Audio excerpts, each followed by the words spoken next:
तो आज हम बात करेंगे। हाल ही में हमने देखा कि नेपाल में जो कुछ चल रहा है वो कोई आम घटना नहीं है। जितने भी हमारे पड़ोसी देश हैं, चाहे श्रीलंका हो चाहे बांग्लादेश हो, हमने देखा कि बहुत बार इन देशों में जो व्यवस्थाएं होती हैं उन व्यवस्थाओं के खिलाफ मोर्चे होते हैं, आंदोलन होते हैं। इसके पीछे जो रीजन होते हैं इसको लेकर के समय समय पर वहाँ की सरकार, वहाँ के स्थानीय विपक्ष के नेता, वहाँ के लोकल जो पार्टीज होते हैं वो विद्रोह उठाती रहती हैं।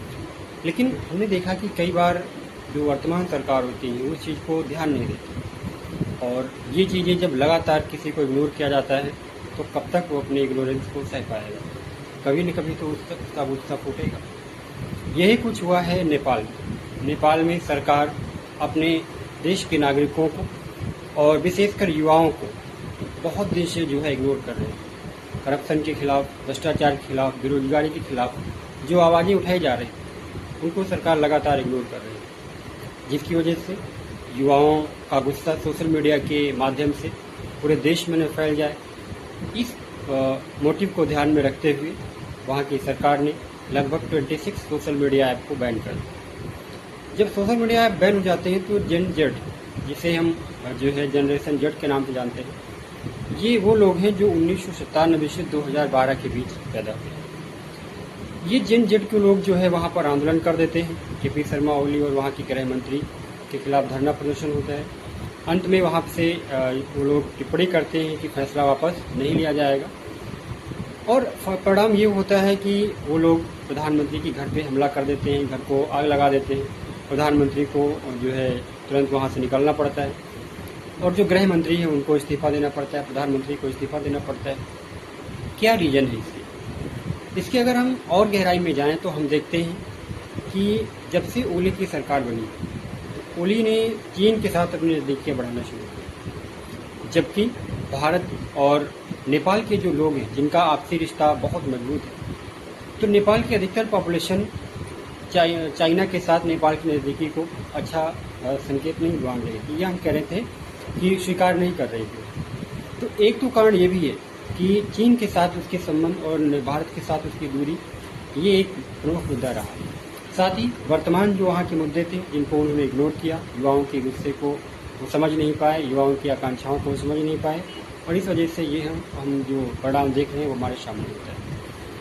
पूरे विश्व में कहीं भी अशांति पूरे विश्व के लिए खतरा है, यानी कि अगर एक भी युद्ध होता है तो पूरे विश्व के लिए खतरा होता है।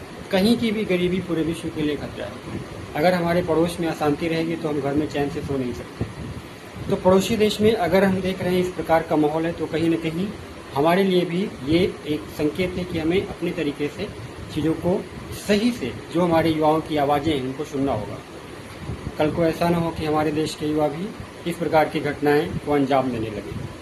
भारत में तो कुछ और चल रहा है। भारत में तो उपराष्ट्रपति का चुनाव चल रहा है और उपराष्ट्रपति का परिणाम आ भी चुका है, और विभिन्न देशों में बहुत सारी चीज़ें चल रही हैं। अभी हमने देखा कि एससीओ के समिट में तीनों मुख्य नेता रूस, चाइना और भारत इकट्ठे हुए।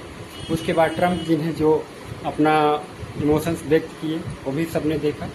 हमें लगता है कि हमने भारत को खो दिया है, ट्रंप जी ने कहा। तो इस प्रकार की जो चीज़ें थी वो निकल कर आ रही हैं। लेकिन क्या इस सारी व्यवस्थाएं जो हैं, ये सारी जो चीज़ें हैं, इन पर गहराई से विचार किया जाना चाहिए। अगर विचार नहीं किया गया तो ये चीज़ें लगभग पूरी व्यवस्था को, या हम कह सकते हैं बड़े स्तर पर चीज़ों को प्रभावित करेंगी। आज नेपाल में हुआ है, कल किसी अन्य देश में हो सकता है।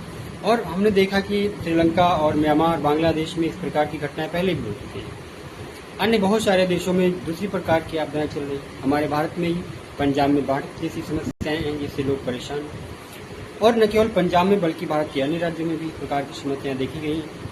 नोएडा, गुड़गांव में तो जाम की सबसे बड़ी समस्या है। तो हर जगह की समस्याएं अलग अलग हैं, लेकिन नेपाल में जो समस्या देखने को मिली है ये एक संकेत है, ये एक मैसेज है आसपास के देशों के लिए और उन सभी देशों के लिए जो अपने युवाओं की आवाज़ को दबाते हैं, उनको इग्नोर करते हैं, बेरोजगारी और शिक्षा इन सब चीज़ों पर फोकस नहीं करते।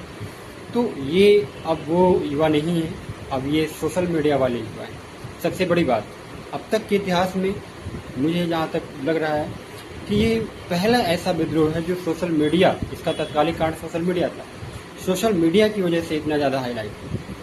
यानी कि सोशल मीडिया के वो 26 ऐप जो बैन किए गए, उसकी वजह से इतना बड़ा जो है क्लैश देखा गया कि प्रधानमंत्री को इस्तीफा देना पड़ा, उन्हें अपना देश छोड़ना पड़ा। तो सोशल मीडिया को इतना ज़्यादा पावरफुल आज के टाइम पे देखा और माना और समझा जा रहा है कि केवल सोशल मीडिया बैन होने को इतना बड़ा इशू देखा गया बना के। सोशल मीडिया वास्तव में आज की ज़रूरत भी है, पावर भी है और बड़े स्तर पर इसका प्रयोग भी किया जा रहा है। कहीं ना कहीं हम देखते हैं कि जो युवा लोग हैं वो लगभग औसतन हम देखते हैं कि लगभग 2 घंटे से अधिक टाइम आज के टाइम पे सोशल मीडिया पर स्पेंड कर रहे हैं। तो ये सब चीज़ें जो पर डे डेली जीवन का पार्ट बन चुकी हैं, डेली लाइफ का पार्ट बन चुकी हैं, उन पर एकाएक बैन कर देना किसी भी देश में तो थोड़ा तो बुरा लगेगा ही। जेनजेड हो या यहाँ तक बुजुर्ग लोग भी अब सोशल मीडिया चला रहे हैं, तो युवाओं को तो बुरा लगेगा ही, बुरा तो अन्य लोगों को भी लगा। कोई भी जो आंदोलन होता है, सोशल एक्शन होता है, उसके पीछे सपोर्ट में कहीं न कहीं से कोई न कोई चीज़ें, बड़ी ताकतें होती हैं। नेपाल में जो हुआ वो भी कहीं न कहीं से सपोर्टिव पॉइंट उसमें भी होंगे। तो इस प्रकार हम देखते हैं कि वर्तमान में जो चीज़ें हुई हैं वो बहुत ही हम कह सकते हैं कि मैसेज देने वाली चीज़ें हैं। नेपाल वर्तमान का जो संविधान, नेपाल का वर्तमान संविधान है, ये 2015 में लागू हुआ और नेपाल एक लोकतांत्रिक गणराज्य है, जैसे कि भारत लोकतांत्रिक गणराज्य है और दक्षिण एशिया के स्थलबद्ध देशों में आता है। यानी कि इसकी चारों तरफ जो सीमाएं हैं वो स्थल से लगी हुई है। इसकी जो सीमाएं हैं वो जल सीमा इसकी कहीं भी नहीं है।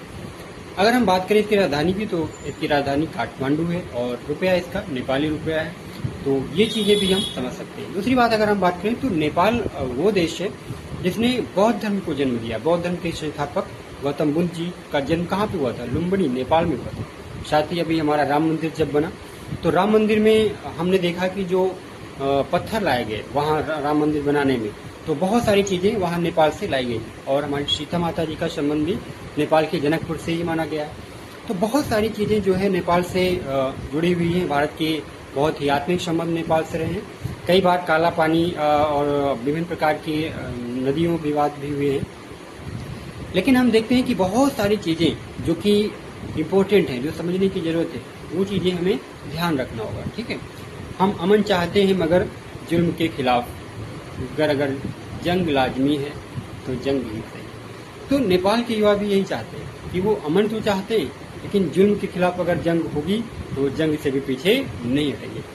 तो हम इस पॉइंट के साथ इस वीडियो से ये कहना चाहते हैं कि आज की जो स्थितियाँ हैं उनको देखते हुए और वर्तमान संदर्भ में आसपास के जो परिदृश्य हैं उनको समझते हुए हमें अपने देश में युवाओं के प्रति और जो वर्तमान मुद्दे हैं उनके प्रति जागरूक होना होगा। भारत में भी बहुत सारी चीज़ें कहीं न कहीं इस तरह की जन्म ले सकती हैं अगर समय रहते उन चीज़ों पर फोकस नहीं किया गया। Okay, thank you so much.